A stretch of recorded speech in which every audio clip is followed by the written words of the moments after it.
Alô, glórias e glórias e glórias a Deus.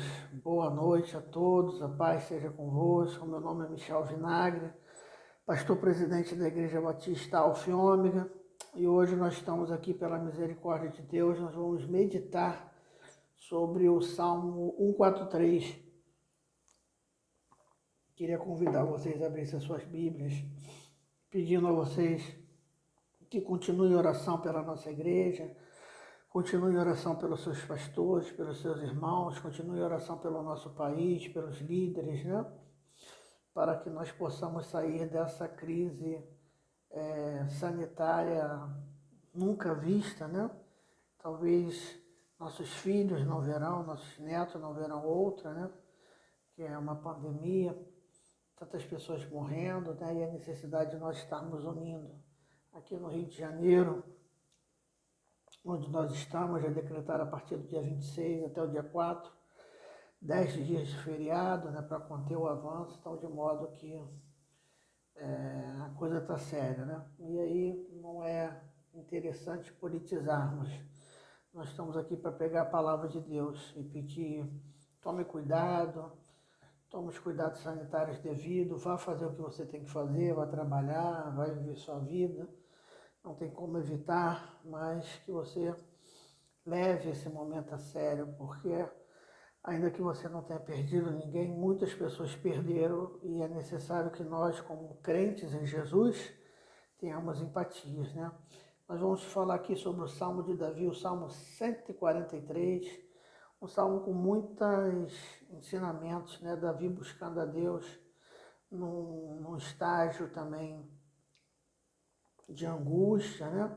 E creio que hoje, para os dias atuais, é muito real, né? Salmo 110 diz, ouve, Senhor, a minha oração, dá ouvidos à minha súplica e responde. Davi, ele está ali pedindo, né? Ouve a minha oração, ouve no sentido, né? De ser atendido, né? Ouve a minha oração, dá ouvidos e responde, porque escutar é diferente de ouvir, né? Então, Davi está pedindo que Deus não somente escute, né? Mas que Deus dê atenção a ele. São metamorfoses, são ilustrações humanas, porque Deus, na sua onisciência, já sabe da nossa necessidade muito antes de nós termos, mas nós, como seres humanos, nos sentimos angustiados, nós nos sentimos à mercê de realmente de algo que venha acontecer. Então, nós pedimos nesse momento, né, em Deus, em Cristo, que nós venhamos estar literalmente, né? Literalmente nós vamos estar diante de Deus, diante do Senhor, é, é, pedindo a Ele que você faz isso. Então, meus irmãos, eu vim pedir, mas é inevitável que nós não nos usemos de desespero. Por que o desespero, né? O desespero, ele é um ato sem fé. Nós usamos essa linguagem, olha, eu estou desesperado, e eu sei que não é uma questão de nós, não é o momento para você falar isso como uma pessoa, porque ela pode ser tipo, poxa, eu já estou passando dificuldade, eu vou sendo repreendido, mas agora com você ouvindo não um homem falando, mas o ensinamento da palavra de Deus. O desespero é sinal de falta de fé. E falta de fé, todos nós vamos passar um momento que nossa fé vai ser constatada e ali nós veremos se realmente correspondemos à fé ou não. Porque desespero significa que eu perdi todas as minhas alternativas para conquistar algo. Desespero significa que eu não tenho mais meios de sair daquela circunstância. E nós não podemos esquecer que entre o impossível, entre o caos, entre a dor, existe um Deus que pode todas as coisas. Verdade é que Deus muitas das vezes pode permitir que não nos socorra no nosso desespero. Quantas pessoas já oraram por familiares, íntimos, e Deus, é óbvio que Ele poderia curar e Ele não curou, porque nós nunca vamos compreender. mas vem o bálsamo de Deus sobre a nossa vida, um bálsamo que vem nos acalentar. Deus, ele nunca nos desampara, você nunca será desamparado de Deus. Então Davi, ele começa: Senhor, ouve a minha oração, dá ouvido à minha súplica, responda-me, socorro, eu estou falando, me responde. Isso, quando você fala para alguém, por favor, me responda, o contexto dessa questão não é na primeira fala. Primeiro você, né, pergunta, dá a entender que ele não estava sendo respondido, né? Havia uma reiteração de pedidos, mas não havia uma resposta. E o homem, ele lida muito mal com o silêncio de Deus, mas é o silêncio de Deus que foge o caráter do cristão. Porque Deus, ele diz sim, ele diz não, mas Deus também diz o espera. E Deus não está aqui para dar satisfação dos seus atos. Deus não abre mão da sua soberania, Deus é um Deus soberano. Então, quando Deus muitas das vezes permanece em silêncio, Ele está trabalhando, Ele está te forjando, Ele está mostrando que talvez aquele não venha a ser ainda o tempo. Então, meus irmãos, diante de Deus, diante de Cristo, diante do Criador, diante do seu Criador, tenha temor de Deus, tenha compaixão da sua vida, do seu irmão, crendo que Deus está ouvindo cada súplica, desde o primeiro momento. Não houve uma única noite que você soluçou, que você chorou, que você nem conseguiu orar, que o Senhor não estivesse ali com você, amém? Vamos caminhar um pouquinho, para a gente, não sei se vai dar para falar o salmo todo hoje, mas só, né, aquilo que nós podemos trazer para nós, né? Não leves o teu servo ao julgamento, pois ninguém é justo diante de ti. Versículo 3, Salmo 143, eu estou lendo. O inimigo persegue-me, esmaga-me no chão e me faz morar nas trevas. Como os que muito morreram, o meu espírito desanima, o meu coração está em pânico. Então você vê o grau, né? O grau da batalha que Davi ele está falando. Senhor, primeira coisa que nós interpretamos quando nós estamos diante da dificuldade é os meus pecados. A gente tem uma relação muito ruim com o pecado, porque a gente quer julgar Deus conforme a nossa maldade. Então, por o homem não acreditar que Deus não poderia perdoar pela nossa falta de amor, a gente almeja isso em Deus. A verdade é que o plano da salvação é um só. Eu fico vendo assim, essas pessoas que botam a pessoa todo dia. E se Jesus voltasse hoje, como se tivesse um único dia que você não pecasse. Se Jesus fosse olhar para o pecado para você não subir, ninguém se salvaria, porque é impossível que você feche um ciclo sem não ter pecado. Nós pensamos, nós falamos, nós mentimos, nós iramos. E pecado para Deus não tem nada a ver um adultério, uma mentira, uma soberba. Então, Deus, o plano da salvação é muito maior. O sangue de Jesus não é cal, não é uma coisa que você passa na máquina de lavar na roupa e sai, é algo que fica para sempre no crente.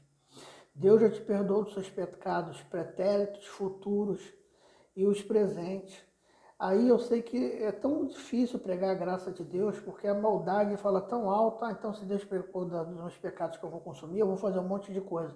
Você não é de Deus, você não é nascido de Deus. Porque aquele que se converte a uma nova criatura nunca vai usar o amor de Deus para pecar.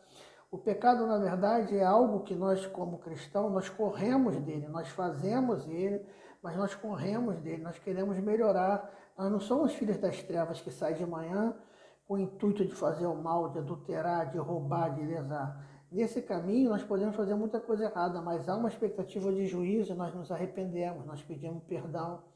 Essa é a questão. Então, toda vez que nós estamos ali, muitas pessoas, meu Deus, mas Senhor, será que está acontecendo? Deus te ama e Deus já te perdoou. E você, a Bíblia diz que aquele que ora, seus pecados, suas transgressões, elas vão ser apagadas. Então, meus irmãos, não permita que essa seta demoníaca mesmo venha pegar você no período de provação. E Davi vai falar, por favor, não leves o versículo 2, não leves o teu servo a julgamento, pois ninguém é justo diante de ti, não tem como. Deus, se fosse levar o homem para uma situação que nós pudéssemos ser absolvidos por nossos méritos, não existe isso. A maior justiça do homem é como trapo de imundícia para Deus. Né? O inimigo persegue, esmaga no chão, faz morar nas trevas. A sensação A segunda coisa que acontece, terceira, né? Primeiro a gente pensa que Deus não está ouvindo. A segunda nós pensamos que nós somos muito pecadores. E a terceira a gente começa a ver, entre aspas, o que Satanás está fazendo, né? O que o inimigo está fazendo. Quando na verdade nós temos que olhar para a graça. Então percebe que esse momento de pânico é um momento de você ter grande experiência com Deus. Deus vai falar, o meu espírito desanima. Ou seja, está vindo desânimo, ou seja, eu já estou me entregando, né? Entregar, que faça então, que eu pereça. Jonas se entregou nisso, né? Quando o homem chegou lá e estava dormindo com um sono que não era um sono humano, né? Que o barco ainda pique. Aí quando chamou ele, jogou, caiu nele, lança no mar, vai para o mar assim, tranquilo. E aí ele fica naquele peixe 3 dias e 3 noites. E ali foi o único lugar que ele reagiu, porque na verdade ele queria ganhar uma queda de braço com Deus, né? Se é para morrer, eu morro. Mas existe algo pior do que a morte, que é uma vida sem propósito. Quando ele viu que ele espera dentro de um período ali, 2 dias, ele viu que não ia mudar porque não dá para vencer Deus, aí ele se desesperou. Aí ele reagiu, ele clamou a Deus, porque ninguém vence a Deus. E o desânimo é isso, sabe? Se às vezes tem circunstância que a gente fala mesmo, é melhor morrer, é melhor descansar. Não há mais motivo para mim viver. Não faça isso, não faça isso, a vida é boa. 143, 5, Salmo. Eu me recordo dos tempos antigos, medito em todas as tuas obras e considero o que as tuas mãos têm feito. Aí ele começa a rememorar, né? Versículo 6. Estendo as minhas mãos para ti como a terra árida, eu tenho sede de ti. A diferença de estar passando por grandes tribulações diante de Deus, né? Eu tenho sede de ti, eu não sou murmurador. Eu creio que é do Senhor que vai vir isso. Eu tenho saudade de Deus, mas Deus nunca se ausentou. Talvez é que a circunstância leva-nos a pensarmos que Deus está longe, mas Deus está ali. Versículo 7. Apressa-te em responder-me, Senhor. O meu espírito se abate, não esconda de mim o teu rosto, ou serei como os que descem a cova. Apressa-te, Senhor, não aguento mais. Eu não aguento esperar, Senhor. Eu não estou aguentando esperar, eu não aguento mais. Não existe a hipótese humana de eu falar amanhã vai melhorar. Eu já estou vendo que o Senhor não me responde. Eu já estou me sentindo inferior, que o Senhor, estou diante do Senhor em juízo. Há alguma maldição sobre a minha vida. Essa expectativa que ele fala no 2. O diabo já me esmaga no chão. A minha alma desanima. Eu quero descer a cova. Eu não aguento mais esperar. Eu preciso de uma resposta imediata. E acredite, isso não é murmuração, isso não é determinação. É um coração puro diante de Deus falando, Senhor, eu não aguento mais. Eu não aguento mais. Só que quem vai dar a resposta se você aguenta mais ou não é Deus. Porque muitas vezes a gente fala, não aguenta mais um pouquinho. Porque Deus, ele tem um momento certo de fazer as coisas dele, que nós nunca vamos entender. Sabe, eu me converti aos 18 anos, então devo estar batendo aí para 43. Conta agora que vai ser difícil, né? 20 anos, 38, 25 anos na presença de Jesus. Não é 25 dias, foi levantado no ministério em 2003, bem novo, né? Vai dar 18 anos. A gente nunca vai entender isso. Talvez você está me ouvindo, um novo convertido, uma pessoa que está na igreja, a gente nunca vai entender os desígnios de Deus, o porquê das coisas às vezes acontecem, o tempo.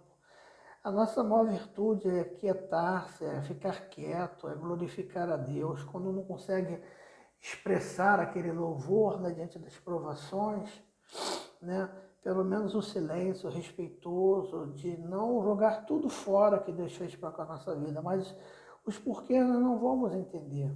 Nós não somos capazes disso, nós nos debatemos a cada instante. Deus já fez 11 coisas tremendas na nossa vida. Na 12ª parece que nada aconteceu. Deus já te livrou dessa mesma situação 4, 5 vezes, né? E aí depois você cai nela de novo, põe um aperto financeiro e parece que dessa vez não vai. Nós somos o retrato da estabilidade, quando Deus é o retrato da estabilidade. Nós somos da instabilidade, Deus da estabilidade. Enquanto Deus ele é imutável, ele não muda, ele não deixa de nos amar, né? Enquanto Deus é onipresente, onisciente, não sabe o que eu perder o controle, nós perdemos o controle a cada instante, né? Quem teve a desagradabilíssima, né, sensação de perder um filho num passeio, sabe o que é você estar naquele júbilo de família, naquele gozo, e por 2 minutos você ir no inferno na questão de segundos, né? Porque 2 minutos uma criança perdida, para nós pais, é um martírio, né? A relatividade do tempo, né? O que é 10 segundos, né? Mas deixa eu ficar 10 segundos com um troço de ferro quente em você. O tempo é muito relativo, né? Depende da intensidade das coisas. Você vê ali que Jó, ele foi, segundo alguns teólogos, aquele período dele foi 6 meses. Mas foi muito intenso aquela carga, né? Perdeu tudo num dia. Já José foi um período de 13 anos de provação. Quer dizer, foi maior o tempo com uma intensidade um pouco menor. Então a gente tem que entender que tempo, porquês, são coisas que fogem de nós, né? Depende da intensidade do que nós estamos passando, depende, às vezes, de uma postura nossa de querer melhorar. Às vezes, muitas das vezes, a nossa instabilidade de tristeza é porque nós queremos algo novo, mas a gente não faz nada novo para transformar, entramos naquela frase de Einstein, né? O motivo da insanidade maior é querer resultados novos com as mesmas práticas. A frase pelo menos atribuída a Albert Einstein. E é verdade, querer resultados novos com velhas condutas não casa, né, com a ação, né? Então vamos lá, pressa-me socorrer, ou serei como os que descem a cova. E é verdade, não é drama, ou seja, se o Senhor não me socorrer, eu vou morrer. Aqui Davi a gente tem a noção do que está acontecendo, né? O troço estava feio, minha hora Saul perseguindo de um lado, depois tem Absalão lá na frente também perseguindo ele, né? Que são os 2 períodos mais complexos da vida de Davi. Teve outros, mas não com essa intensidade. Mostra-me, versículo 8, Salmo 143, 8. Faze-me ouvir do teu amor leal pela manhã, pois em ti confio. Mostra-me o caminho que devo seguir, pois a ti leva a minha alma. Livra-me dos meus inimigos, Senhor, pois em ti eu me abrigo. Ensina-me a fazer a tua vontade, pois tu és meu Deus, tu é que o teu bondoso Espírito me conduza por terreno plano. Preserva a minha vida, Senhor, por causa do teu nome, e por tua justiça tira-me desta angústia. E no teu amor leal aniquila os meus inimigos, destrói todos os meus adversários, pois sou teu servo. Então, olha que desfecho fantástico, né? Vamos lá. Faze-me ouvir teu amor leal pela manhã, por eu confio em ti.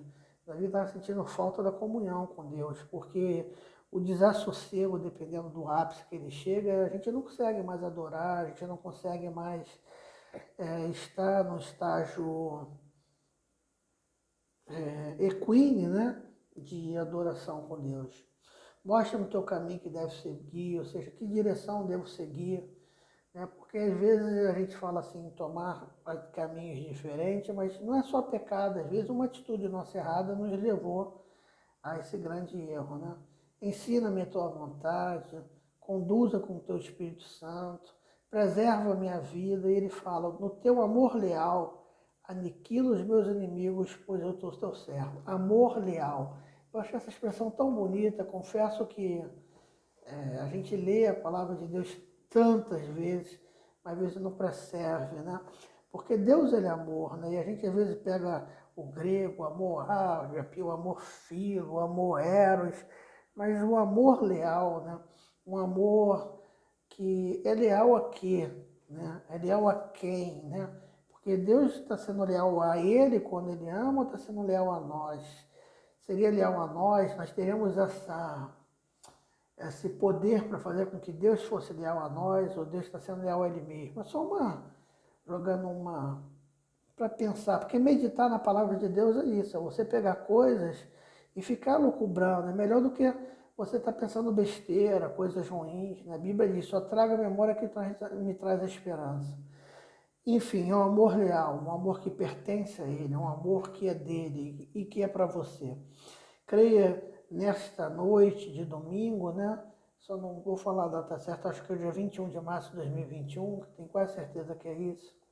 E eu peço a você, creia, Deus é contigo, Deus é com você, Deus te ama, Deus ele vai